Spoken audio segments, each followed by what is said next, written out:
살다 보면 참 무례한 사람들을 우리는 너무나 자주 마주치게 됩니다. 오랜만에 반갑게 나간 동창회에서 너 왜 이렇게 늙었냐? 라며 비수 꽂는 말을 듣기도 하고요. 명절에 만난 친척이 자식 취업은 했니? 결혼은 언제 한대? 라며 선을 넘는 질문을 툭툭 던지기도 하죠. 이런 상황에서 여러분은 보통 어떻게 반응하시나요? 집에 돌아와서 잠자리에 누웠을 때 그때 그 말이 자꾸만 생각나서 이불을 뻥 차본 적 다들 있으시죠?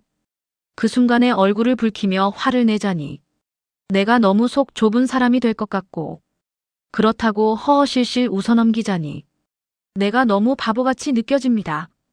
참으면 병이 되고 터뜨리면 관계가 깨지는 이 딜레마. 도대체 어떻게 해야 할까요?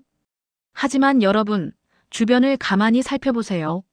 진짜 기가 센 사람들은 절대 핏대를 세우며 소리 지르지 않습니다. 그들은 아주 우아하고 차분하게 무례한 사람을 순식간에 제압해버립니다. 화를 내는 건 하수이고 참는 건 중수라면 웃으면서 상대의 입을 다물게 하는 것이 바로 고수의 대화법입니다. 오늘 저는 여러분께 그 누구도 함부로 대할 수 없는 품격 있는 대화의 기술을 알려드리려 합니다.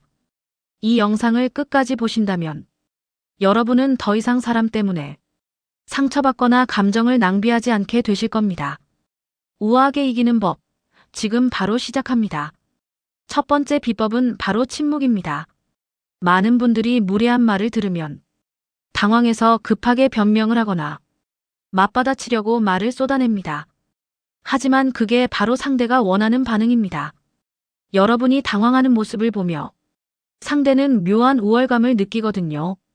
이제부터는 누군가 선을 넘는 말을 했을 때 아무 말도 하지 말고 딱 3초만 가만히 쳐다보세요. 이때 중요한 건 눈빛입니다. 화난 눈빛이 아니라 이 사람이 지금 무슨 소리를 하는 거지? 라는 관찰자의 눈빛으로 바라보세요. 그리고 마음속으로 천천히 셋을 세는 겁니다. 하나, 둘, 셋. 이 짧은 3초의 침묵은 생각보다 엄청난 힘을 발휘합니다. 대화의 흐름이 뚝 끊기면서 공기의 흐름이 순식간에 무거워지죠. 침묵은 가장 강력한 비언어적 경고입니다. 상대방은 여러분의 침묵 앞에서 엄청난 압박감을 느끼게 됩니다. 내가 말실수를 했나? 왜 대답을 안 하지? 화났나? 스스로 불안해지기 시작하는 거죠. 여러분이 굳이 그 말 참 무례하네요 라고 입 밖으로 말하지 않아도 됩니다. 여러분의 침묵이 이미 그 말을 대신하고 있기 때문입니다. 반응하지 않는 것, 그것이 때로는 최고의 복수가 됩니다. 두 번째 비법은 되물어보기입니다. 침묵으로 기선을 제압했는데도 눈치 없이 계속 공격하는 사람들이 있습니다. 예를 들어볼까요? 누군가 여러분의 옷차림이나 외모를 지적하며 요즘 살기 어렵다더니 옷이 그게 뭐냐? 라고 비꼬았다고 가정해봅시다. 이때 욱해서 아니야, 이거 비싼 거야. 라고 구구절절 해명하지 마세요. 해명은 곧 내가 약자임을 인정하는 꼴입니다. 이럴 땐 아주 차분하고 정중하게 이렇게 되물어보세요. 지금 그게 무슨 뜻으로 하신 말씀이세요? 또는 이렇게 물을 수도 있습니다. 제가 그 말을 어떻게 받아들여야 할까요? 핵심은 감정을 싹 뺀 건조한 톤입니다. 화를 내는 게 아니라 정말 이해가 안 가서 묻는다는 표정이어야 합니다. 무례한 사람들은 대부분 자신의 말이 농담으로 포장되길 원합니다. 아니 그냥 농담인데 왜 정색을 해? 라며 빠져나갈 구멍을 만들어두죠. 그런데 여러분이 정색하고 그게 무슨 뜻이냐고 물어보면 상대의 숨은 의도가 수면 위로 드러납니다. 나쁜 의도를 들킨 사람은 당황해서 횡설수설하게 됩니다. 아니, 내 말은 그냥 걱정돼서 한 말이지. 이렇게 말꼬리를 흐리게 되죠. 질문 하나로 공격의 화살을 상대방에게 되돌려주는 겁니다. 상대가 던진 쓰레기를 여러분이 받아서 주머니에 넣지 마세요. 그 쓰레기 다시 주인에게 돌려주세요. 방금 하신 말씀 신뢰되는 거 아시죠? 라고 부드럽게 확실하게 쐐기를 박아도 좋습니다. 세 번째 비법은 그레이락 기법입니다. 그레이락, 즉 회색 돌멩이처럼 구는 겁니다. 길가에 굴러다니는 돌멩이에게 관심을 가지는 사람은 아무도 없죠. 무례한 사람에게 나를 가장 재미없는 사람으로 만드는 기술입니다. 어떤 사람들은 남을 깎아내리면서 자신의 에너지를 채웁니다.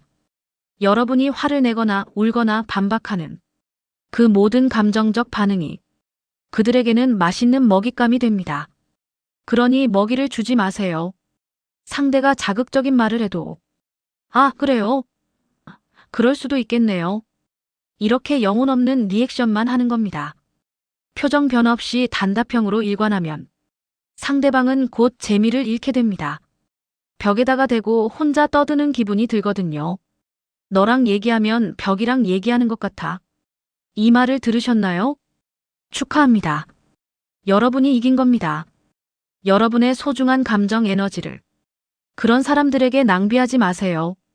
여러분의 친절과 배려는 그것을 받을 자격이 있는 사람들에게만 베풀어야 하는 여러분의 자산입니다.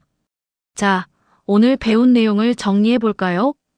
첫째, 무례한 말에는 3초간 침묵하라. 둘째, 그게 무슨 뜻이냐고 되물어라. 셋째, 회색 돌멩이처럼 반응을 없애라.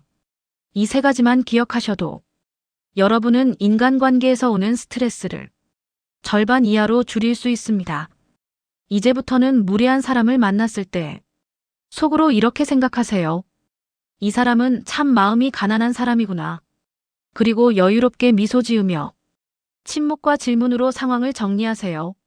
물론 처음에는 쉽지 않을 수 있습니다. 얼굴이 빨개질 수도 있고 목소리가 떨릴 수도 있습니다. 하지만 괜찮습니다. 중요한 건 화를 참는 게 아니라 나를 지키는 것입니다. 우아함은 하루아침에 만들어지지 않지만 한번 갖추면 평생 여러분을 지켜줄 갑옷이 됩니다. 여러분의 품격은 남이 만들어주는 것이 아니라 스스로 지키는 것입니다. 오늘 영상이 여러분의 마음을 지키는데 조금이나마 도움이 되었으면 좋겠습니다. 만약 가족이나 아주 가까운 사이에서 상처받는 대화 때문에 고민이시라면 다음 영상도 기대해 주세요. 가족에게 상처받지 않는 대화법으로 여러분의 고민을 덜어드리겠습니다. 오늘 내용이 공감이 되셨다면 구독과 좋아요 부탁드립니다. 여러분의 소중한 댓글은 제가 영상을 만드는데 큰 힘이 됩니다. 지금까지 여러분의 품격을 지켜드리는 마음의 숲이었습니다. 감사합니다.